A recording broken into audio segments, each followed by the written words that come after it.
नाज़रीन आदाब, आप देख रहे हैं INN चैनल। मैं हूं शेख अहमद अली। आज की ख़ास बात में हम देखेंगे कई अहम कौमी और बैनुल अक़वामी ख़बरें। नए ज़रई क़ानूनों की मुखालिफत में दिल्ली की सरहदों पर किसानों के एहतजाज का आज 15वां दिन है। किसानों को मनाने के लिए 6 राउंड बातचीत के बाद हुकूमत की एक और कोशिश भी चाशुम्बे को नाकाम हो गई थी। किसान अब एहतजाज तेज़ करने में जुटे हैं। इस बीच भारतीय किसान यूनियन के बलबीर सिंह राजेवाल ने कहा कि मरकज़ ने माना है कि कानून ट्रेडर्स के लिए है। अगर ज़राअत रियासत का मामला है तो कानून बनाना उनका हक क्यों नहीं है। इससे पहले भारतीय किसान यूनियन के तर्जुमान राकेश टिकैत ने कहा था कि हुकूमत का इंटरेस्ट सिर्फ एहतजाज ख़त्म करवाने में है, लेकिन किसान तहरीक तब तक ख़त्म नहीं करेंगे जब तक कि तीनों कानून वापस नहीं लिए जाएंगे। टिकैत ने MSP पर अलग से बिल लाने की भी मांग की। अब किसान मुल्क भर में हाईवे जाम करने की तैयारी कर रहे हैं। भारतीय किसान यूनियन के कायद मनजीत सिंह ने कहा कि सरकार हमारे एहतजाज को कमज़ोर करना चाहती है, लेकिन इसमें शामिल होने के लिए बहुत सारे किसान दिल्ली पहुंच रहे हैं। हम दिल्ली के लोगों से भी सपोर्ट की अपील कर रहे हैं। फिलहाल सरकार कानून वापस नहीं लेने की जिद पर अड़ी है तो किसान भी अपनी बात पर डटे हैं। बयानबाजी भी हो रही है। मरकजी वजीर राव साहिब दानवे का कहना है कि किसानों के एहतजाज में पाकिस्तान और चीन का हाथ है। दानवे ने कहा कि पहले CA और NRC को लेकर मुसलमानों को भड़काया गया, ये कोशिशें नाकाम रहीं, तो अब किसानों को उकसाया जा रहा है।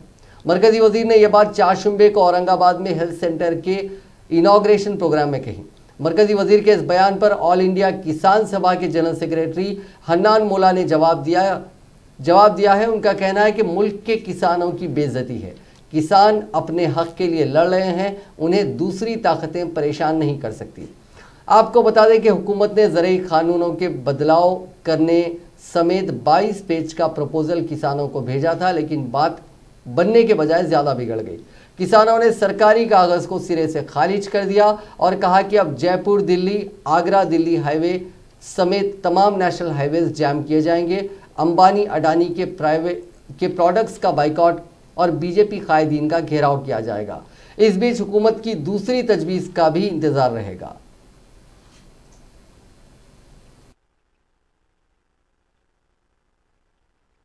के लिए कानून बनाए हैं, जो कि ये किसानों के लिए नहीं बनाए गए, कॉर्पोरेट्स के ट्रेड के लिए कानून बनाए गए हैं। धन्यवाद। इसमें 3 पॉइंट और मैं जोड़ना चाहता हूँ कि तीनों कानून जो हैं, ठेका खेती का, प्राइवेट मार्केट का और जखीरेबाजी को बढ़ाने का जो कानून बनाया है, ये तीनों चीजों के हम प्रिंसिपली विरोध में हैं। एक तो जो राज्यपाल जी ने बोला जो स्टेट सब्जेक्ट है, और तीसरा तीनों कानून में 3 ऐसी चीजें हैं जो ट्रेडर्स के लिए हैं, कॉर्पोरेट्स के लिए, इसलिए हम विरोधी हैं। राज्यपाल जी, एक उन्होंने कहा है कि किसान की जमीन की कुर्की नहीं होगी। आज उन्होंने प्रेस कॉन्फ्रेंस में मैं ये एक्ट जो उन्होंने बनाया उसकी 14(7) मद है, उसे पढ़ के सुना रहा हूँ आपको। The amount payable under any order passed by the sub divisional authority और द एपेलेट अथॉरिटी एज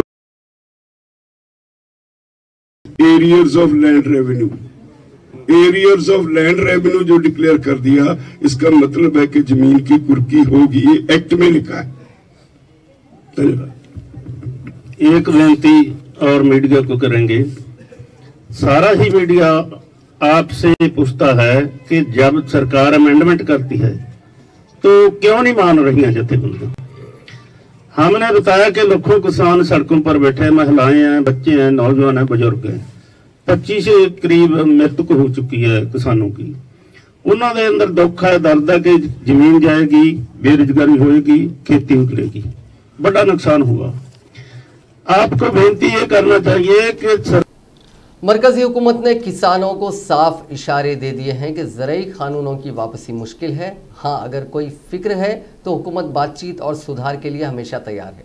मरकजी वज़ीर ज़राअत नरेंद्र सिंह तोमर ने कहा कि हमने किसानों से कई दौर की बातचीत की, उनके हर सवाल का जवाब तजवीज़ में लिख कर दिया, लेकिन किसान अभी फैसला नहीं कर पा रहे हैं और ये तशवीश की बात है।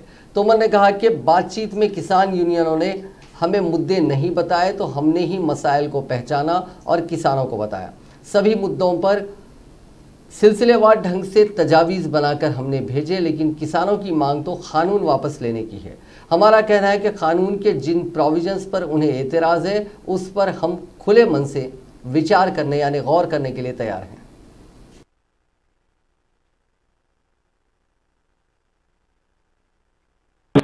इसमें किसी को क्या आपत्ति हो सकती है?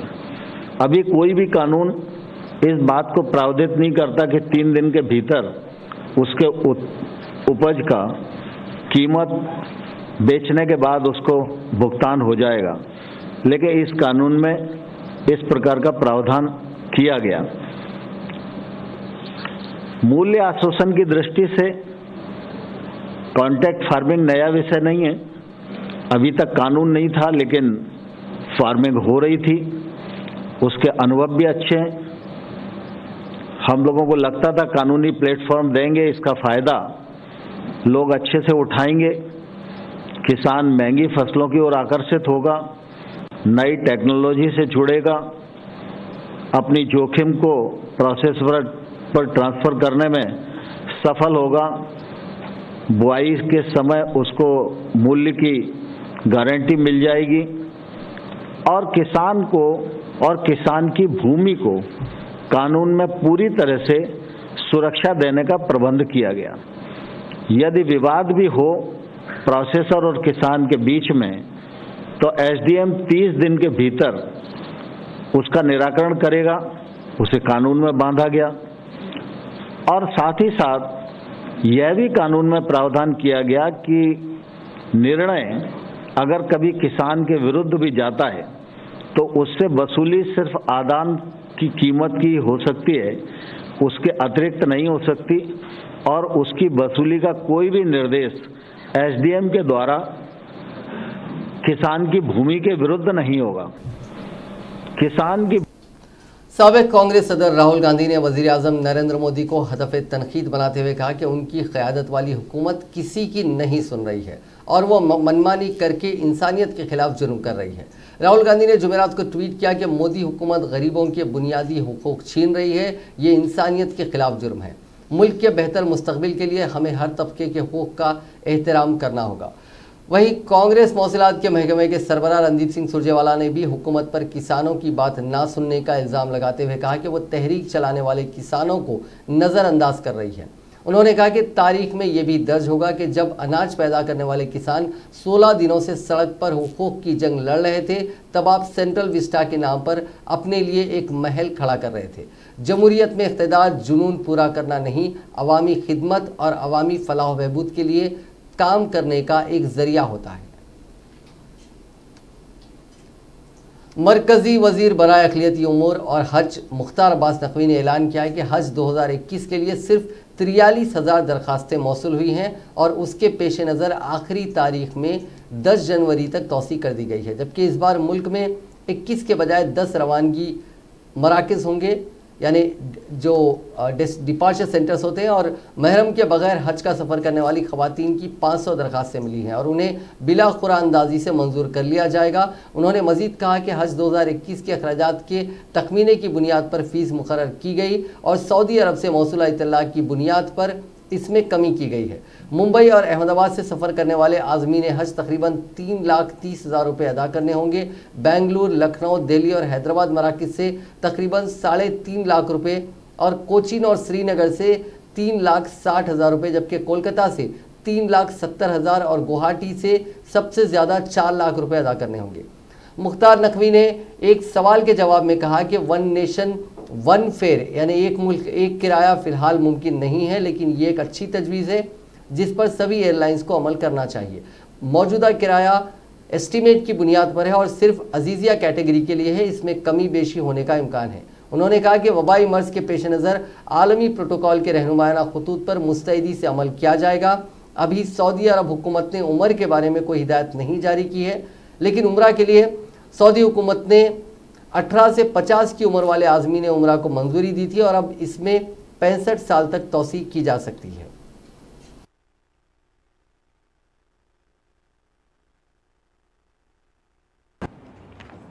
का ऐलान हुआ था और आज यानी 10 दिसंबर को हज की एप्लीकेशन फॉर्म भरने का आखिरी दिन था। कई स्टेट के हज कमेटीज़ ने, कई स्टेट गवर्नमेंट्स ने, कई ऑर्गेनाइजेशंस ने, इंडिविजुअल्स ने और हमने जो 3-4 बार इस दौरान जो रिव्यू मीटिंग की, उस रिव्यू मीटिंग के बाद जो हमें महसूस हुआ उसके आधार पर जो हज एप्लीकेशंस को भरने का आज आखिरी दिन है उसको 10 जनवरी तक बढ़ा दिया गया है। अब हज एप्लीकेशंस जो हैं वो 10 जनवरी तक लोग भर पाएंगे। बहुत खुशी की बात है कि लगभग 43,000 वेस्ट बंगाल दौरे पर गए बीजेपी के कौमी सदर जेपी नड्डा के काफिले पर आज तृणमूल कांग्रेस के हामियों ने पथराव कर दिया। वो कलकत्ता से 24 परगना जिले के डायमंड हार्बर शहर जा रहे थे। मुजाहिरीन ने रास्ता रोकने की कोशिश भी की। हमले में BJP general secretary Kailash Vijayvargiya भी जख्मी हुए हैं। उन्होंने कहा कि पुलिस की मौजूदगी में ये हमला किया गया। नड्डा की हिफाजत में लापरवाही पर मरकजी वजारत दाखिला ने ममता बनर्जी सरकार से रिपोर्ट मांगी है। वहीं मामले को रियासत की वजीर आला ममता बनर्जी ने ड्रामा बताया। उन्होंने कहा कि ध्यान खींचने के लिए बीजेपी नौटंकी कर रही है। वहीं वजीर दाखिला अमित शाह समेत सभी मरकजी वज़रा और बीजेपी के मरकजी कायदीन ने इस हमले की शदीद मजम्मत की है।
वज़ीर आज़म नरेंद्र मोदी ने आज नए पार्लियामेंट हाउस का संग बुनियाद रखा। मोदी ने इस तारीखी मौके पर मुनक़िदा एक तकरीब में भूमि पूजन के बाद 1:11 पर नए पार्लियामेंट हाउस का संग बुनियाद रखा। इस मौके पर लोकसभा के स्पीकर ओम बिरला, मरकजी काबीना के मुतअद्दिद सीनियर मेंबरान और मेंबरान पार्लियामेंट की बड़ी तादाद मौजूद थी। पार्लियामेंट की नई इमारत की तामीर का काम 2022 तक मुकम्मल होना है। मुल्क की आज़ादी के 75वें साल में नई इमारत में इजलास शुरू होगा।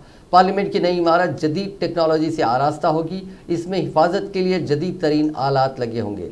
नेज़ मुस्तकबिल के मद्देनज़र लोकसभा और राज्यसभा के चैम्बरों में मेंबरों के लिए नशिस्तों की तादाद में भी इजाफा किया जाएगा।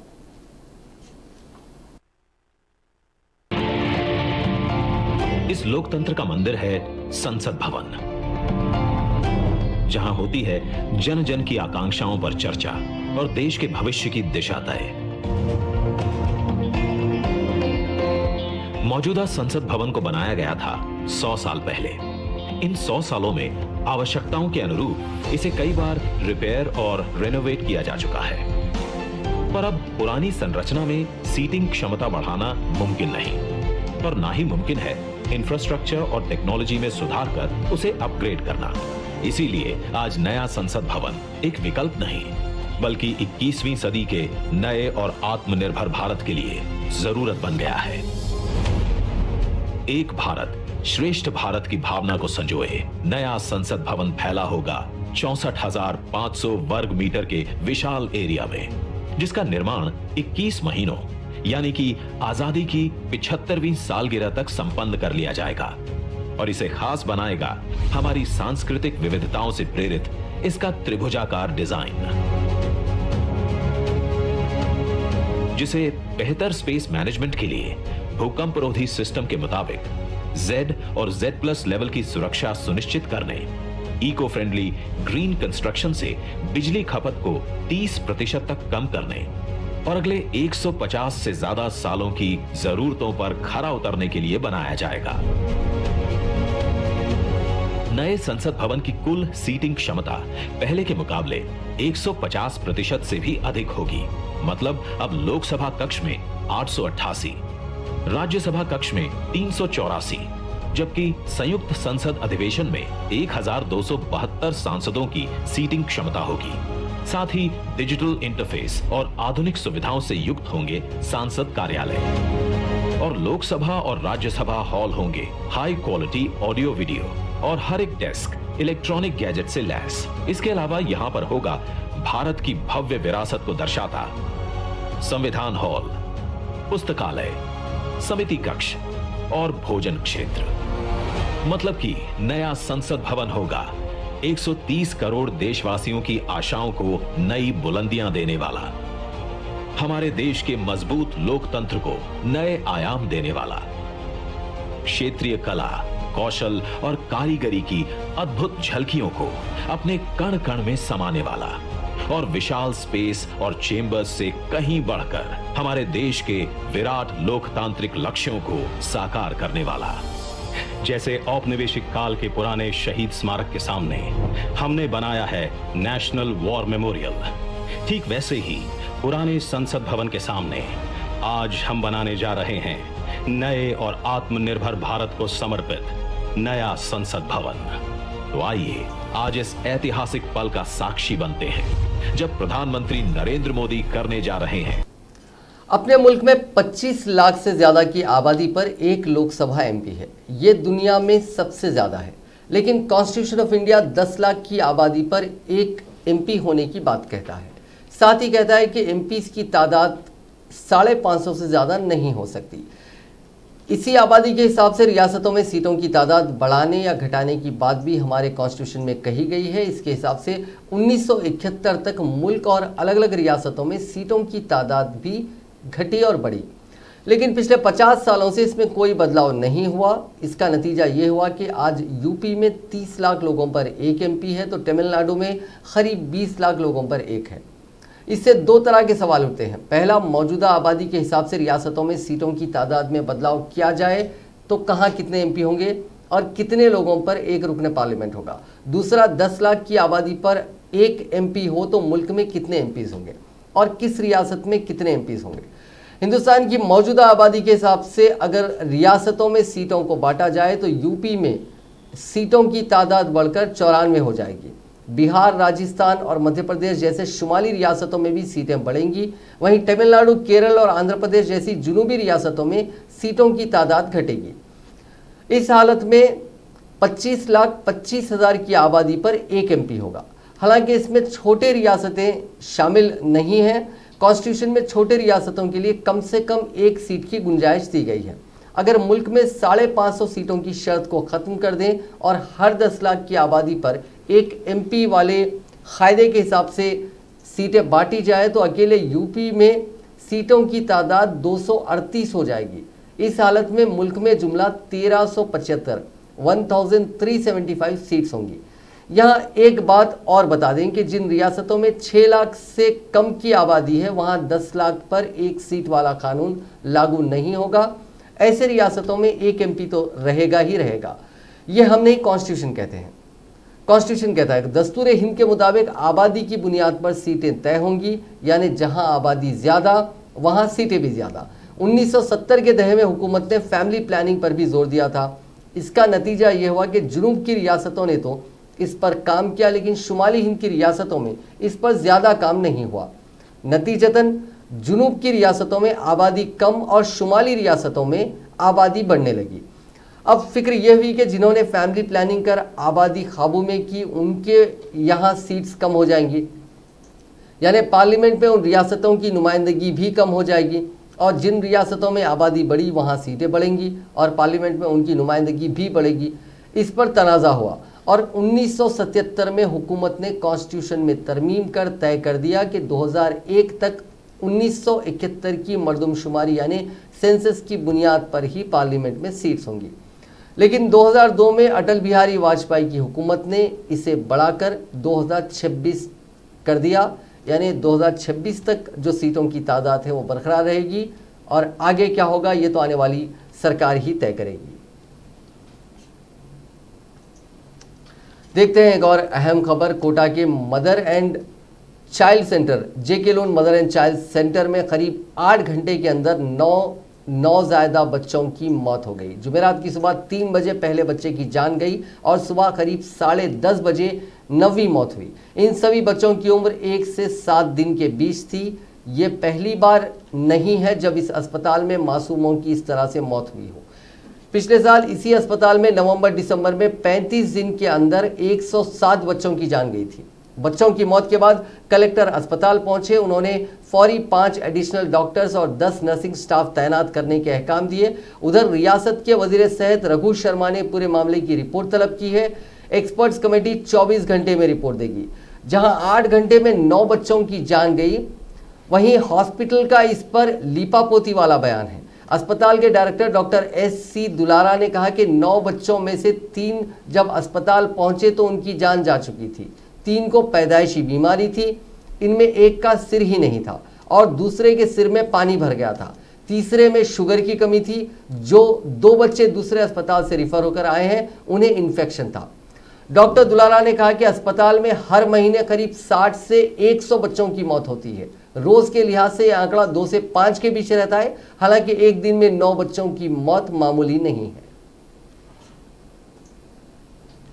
अब बात करते हैं कोरोना वायरस की। जापान में इन्फेक्शन की तीसरी लहर शुरू हो गई है। यहाँ 24 घंटे में इन्फेक्शन के 2811 नए मामले सामने आए हैं। इनमें से 555 लोगों में इसके संगीन अलामात देखने को मिले हैं।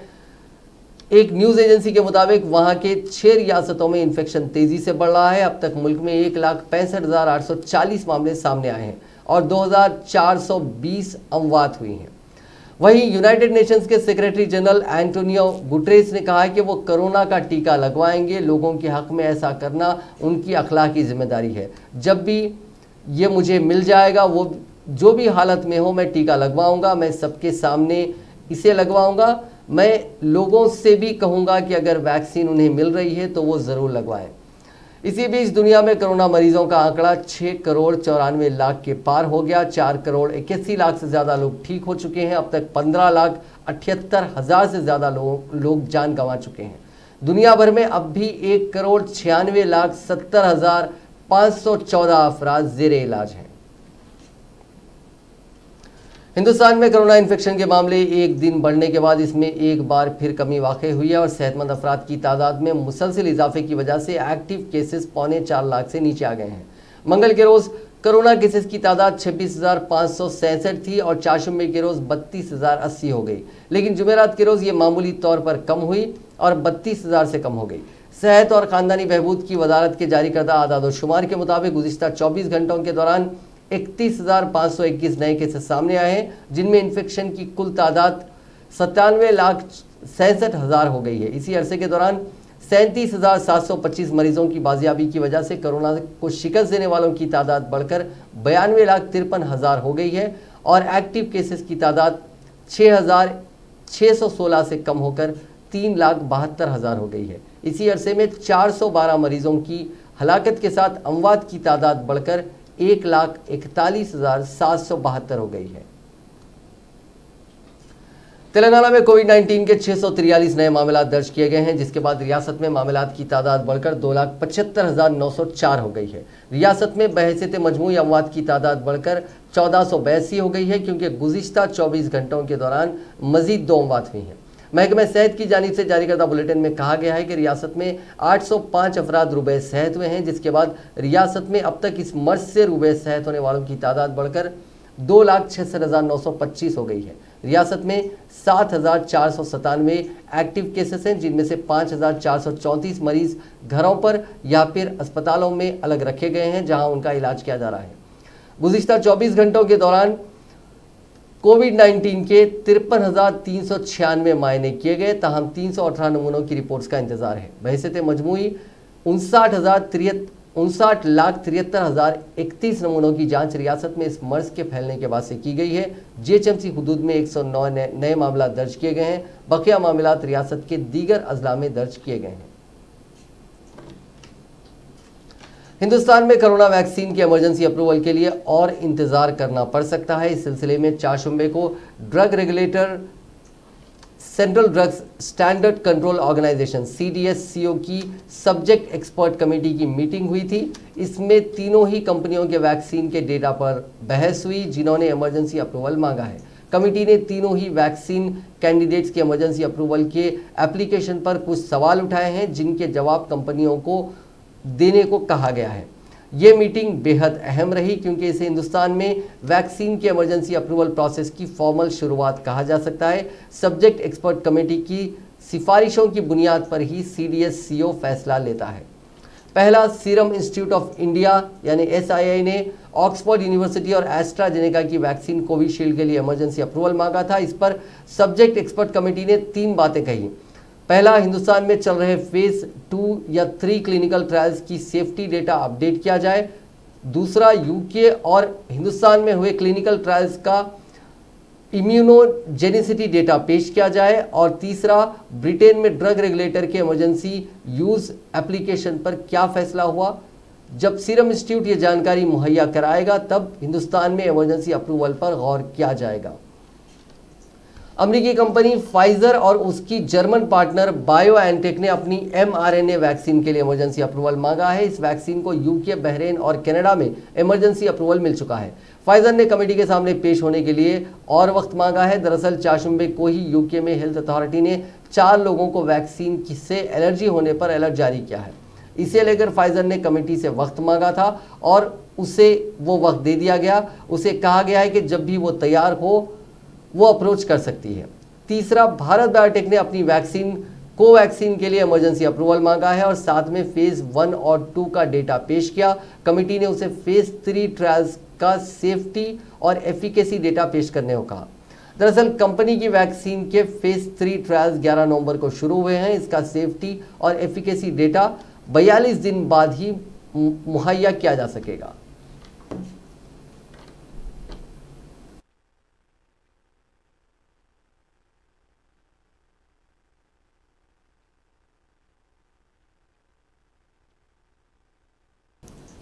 बर्तानिया में मास वैक्सीनेशन शुरू होने के 24 घंटे के अंदर ही 2 लोग फाइजर वैक्सीन लेने के बाद बीमार पड़ गए। इस वाकये के सामने आने के बाद NHS ने किसी भी तरह की एलर्जी वाले लोगों को फिलहाल वैक्सीन से दूर रखने के लिए कहा है। बरतानवी महकमे सेहत ने इंतबाह जारी करते हुए कहा कि ऐसे लोग जिन्हें किसी दवा, खाना या वैक्सीन से एलर्जी है, वो फाइजर की कोरोना वैक्सीन का टीका ना लगवाएं।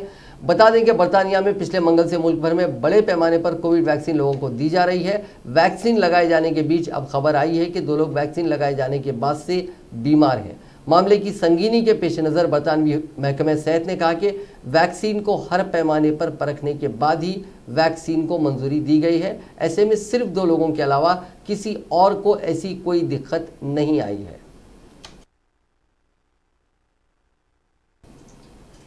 नाज़रीन, आज की खास बात में बस इतना ही। आपसे कल मुलाकात होगी नई खबरों के साथ, नए एनालिसिस के साथ। फिलहाल दीजिए इजाज़त। खुदा हाफिज़।